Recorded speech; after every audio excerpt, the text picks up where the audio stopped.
What's up, guys? This is John from Team RynOke, and today I'm going to bring you an updated deck profile for Blue Protective Android 13. And finally got all my foil stack here for 13. So I tried out a couple different versions of this deck. I ended up swapping it over to Tag Team. Didn't have as much success, I felt like, for the way I play the game. This build's working a lot better. I went back to Protective. Just the control you get from Protective I enjoy a lot more. And I'm not so reliant on the level 2 mechanic to instantly jump up to level 3. Just simply because the way I built the deck, there's there's enough anger in there for me to just level up to 3 through pure anger if I need it. There are a couple changes to the deck I want to try to fit in. I'll go over those, though, after I finish it. So let's get on to the deck profile, guys. So, like I said, it's going to be Blue Protective Mastery, and we've got Android level 1 through 4 here. I know one thing I made a reference to in my last video was that I felt like I was running too many Android cards, and now I feel like that was kind of wrong also. It worked for the way I was building that deck specifically, but in the long run of things, that wasn't I don't feel like that was the correct way, and I'll go over why I think that also. To start off, I run Android 14, 15, and 16. Unfortunately, these are the only 3 allies I have in the deck right now. I'm still deciding on who else I can fit in the deck or want. Probably Nappa will find his way into this deck. Nappa, maybe Zarbon, just for that extra anger gain. On to Android cards. We've got Android 13's Impenetrable Defense. Sadly, I only have 1 of the 3 foiled. I need to pick up 2 more of these. It's on a to-do list. So, with that, you know, it's a good block. It's a good combat ender. But the real benefit of this card, and it's something I overlooked, I didn't think about it. I was just pretty wowed with the block itself. Is if this card is discarded or destroyed from your life deck, banish it to raise your anger 2 levels.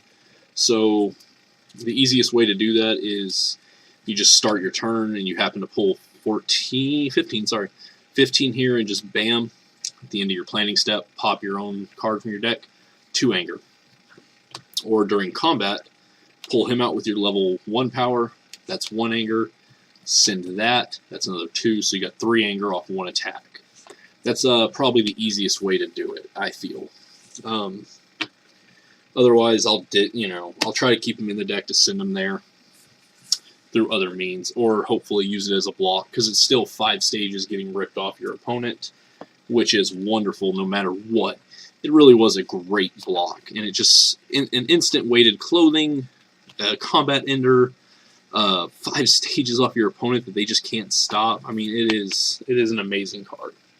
I think it is his best named card, unless I'm on level 4. If I happen to make it to level 4, his next named card, if you'll notice I'm only missing 1 foil there. Yeah. I think this card is best when you're on level 4, just because you can literally play an Android card, play this, get it back, do it again, and you can just force your opponent to keep skipping their actions if they keep hitting. But it's an attack for 4 stages. Hit, damage from your attacks can't be prevented this turn, so it's a way to shut off endurance in a sense. It is an energy attack, which does suck, costs 1 stage, but again, being able to just get a free attack back off this. So, and even so, it just extends your combat a little bit longer of beating down. Especially if the first one hit, you're gonna stage lock them. That's what this deck does really well, is it stage locks. Simply just because of the level 3 power, the blocks, everything is just constantly adds up. The next Android card is Android Insubordination. It is kind of like a halfway weighted clothing. It's in the graveyard. You can banish it for 1 anger. Playing it gives you 1 anger. On level 1, it's 2 anger. It's damage AT plus 3 stages. And hit, destroy a non-style setup or non-style drill. So not the best hit effect, but 2 anger is still 2 anger. And having it in the graveyard is not terrible. So it is probably honestly one of the weaker Android cards in my opinion. Right now, one of the best cards I think that I have in my deck, just as far as utility goes, is Android Armbreaker. Especially with the way Unleashed is coming around. I personally am not a fan of Unleashed, but just in general, anything that's just going to level you up from effects. If you have this on your opponent, they can't dig themselves up. They can dig you, I guess, but they're not moving themselves up. So it's like Wall Breaker, but for effects, and it's a 6-stage attack, endurance 3. So next up, we've got Android Headbutt. Again, level 1, it's 2 anger. It's got some anger control built in it. It's for life cards. Hit, I can discard a card from my hand to use a critical damage effect. So it's got its ups and downs there. And then last but not least, we've got Android Superiority. I only run this at 2. It is some graveyard control.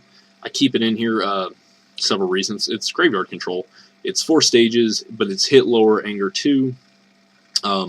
This might actually come out and get replaced. I haven't decided yet. I just don't feel like I need it as much. And there are some other things I want to fit in here. And again, at the end of the video, I'll discuss other cards I want to put in here. So that's it for the Android cards. It is quite a lot of Android cards, I think. But for the rest of the freestyles, you got Time, because it's Time. VTPs. It's VTP. I believe those are the only actual setups I run in this deck. The way I wanted this deck to run is I didn't want to open bad hands at all. I want to be able to combat no matter what. So, then 2 Devastating Blows. This card is just, the more I play it, the more I fall in love with it. It's an anger for me to let off them, and I get to go through 3 cards out of the graveyard. You can just play with anything, like changing up their graveyard. If it's Red Ruthless, well, you just took out their Mastery maybe, or you may have stopped it for a turn, or at least 1 action. I mean, it's such a good card. And I didn't really know it was there. I'm still pretty new to the game, obviously. Such a good card, though, and just going through what I have, because I really picked up a lot of stuff, and just finding out what I have is amazing. Right now, I'm testing 3 Wall Breakers. Like Android Armbreaker, great card. Anger decks are a thing still.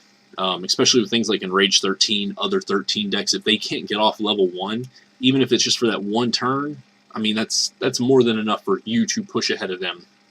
Especially in a red Enrage 13 that's going to move faster than you.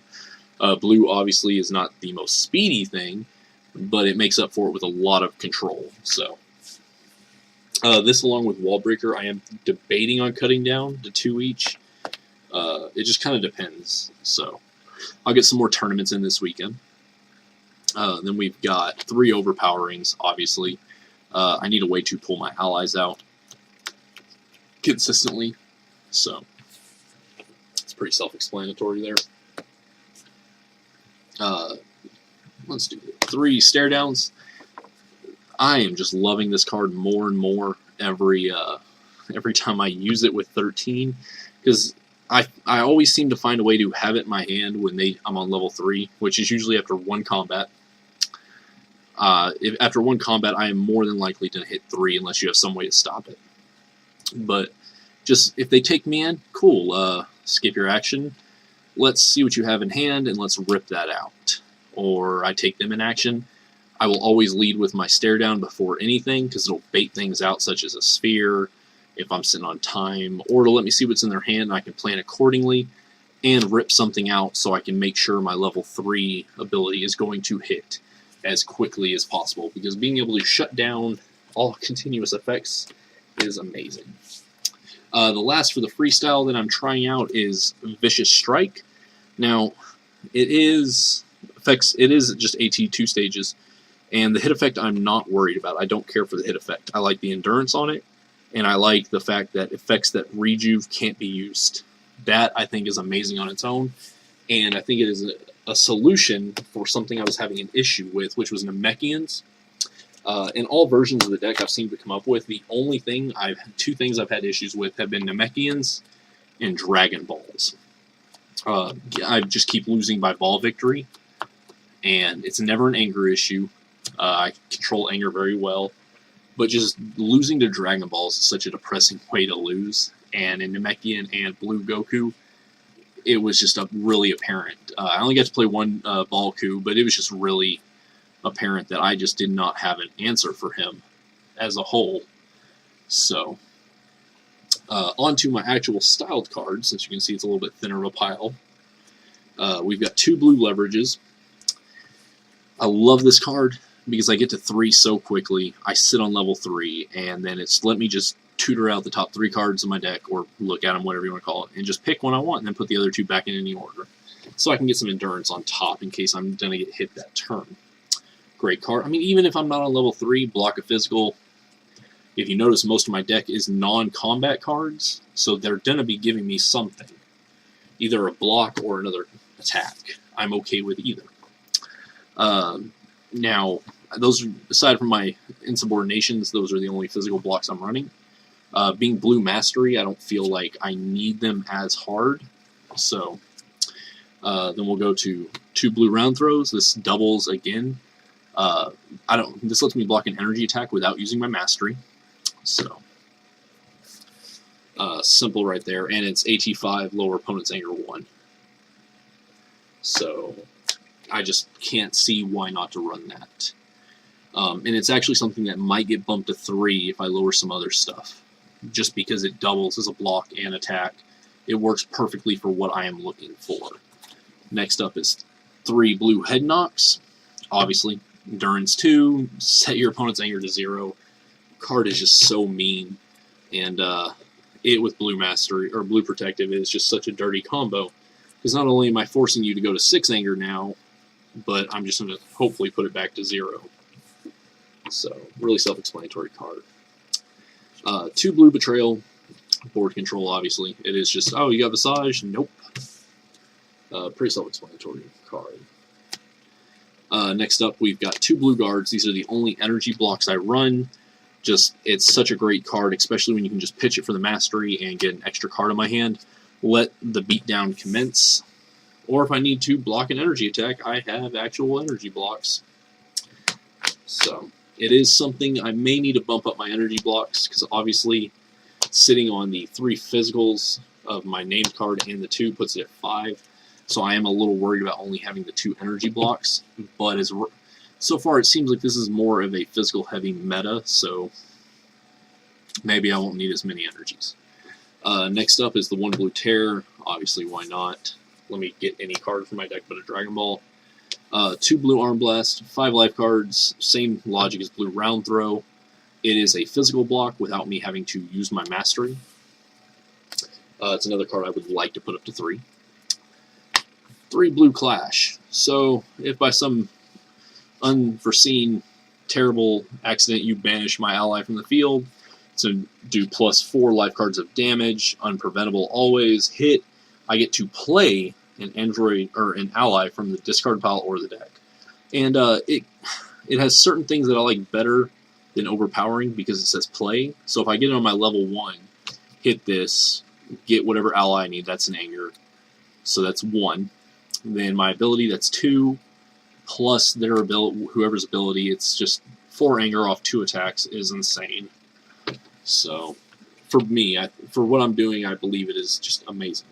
So, and like I said, it is a way for me to recur them if you banish them.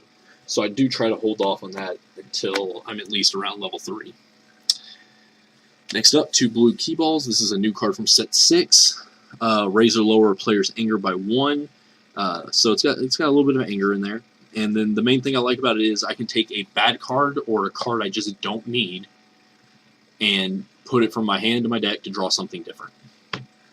So it just lets me change up my hand a little bit. So I thought it was a pretty good card. It's only 3 life cards, but it does so much more that just made it worth it to me. Then next up is 2 blue neck beams. Level control. If somebody starts getting too far up on a level, or if I'm playing a Goku or Gohan, the tag Gohan, I can lower the Gohan, keep him on level 1. I don't need to put his allies banished for him to get. I can crit when I need to. There's enough ways for me to crit you. I just can't always do it fast enough for balls, unfortunately. And then if I pitch it with a mastery or anything, it's I gain 4 stages. So, which that alone is a good thing. being able to just gain 4 stages back, especially with things like Broly out there just slugging as hard as they can. And then last but not least, guys, 3 blue shifting maneuvers. It's the Omni block of the deck. Why would you not run it? I feel like this kind of makes up for the lack of energy blocks I run. So maybe. But the way I designed, or the way I wanted this deck to work was to just constantly be active, never have a dead moment. And it has control built in while doing that. Things I'd like to change, maybe drop Armbreaker down to 2. No, sorry, that's not Armbreaker. Maybe drop Armbreaker to 2. Same for Wallbreaker. And possibly drop out Android Superiority. These 4 cards I just can't find enough use for sometimes. I do like the graveyard control with Superiority. So I'm a little hesitant to take that out. And Blue Betrayals I kind of tempted to take out as well, simply because I have other things that are doing the same effects. So why do I need them as much? Things I'd like to put in. I'd like to find a way to fit Nappa in there. I feel Nappa's super strong. Any kind of deck that's going to set up on any kind of board presence, I can just stop. I can stop those black searching techniques. I can stop the Villainous Visage. Any setup on the board. So he has his usefulness. Maybe Android 20. I don't really like 20 because when he leaves the board, sometimes it can hurt you worse than it helps you. Losing 3 stages from all my allies, and I can pull them out all on the board after they've been banished. Preferably just, I believe it's 14 for the extra stage damage. So, anyways, guys, that is it for my Blue Protective, version 2 of Blue Protective. Let me know what y'all think. Like, subscribe, comment below. If you have ideas or thoughts on the deck, please, guys, feel free to share them. I'd love to have discussions about it, guys. I want to keep this, keep it going as much as I can, learn more. So, and then the next deck I'll be working on will be a cooler deck. Not sure which one yet, but it will be cooler of some variety. So if y'all want to leave some comments on suggestions of what you would like to see for cooler, let me know, guys. Other than that, I am John from Team RynOke, and I am out.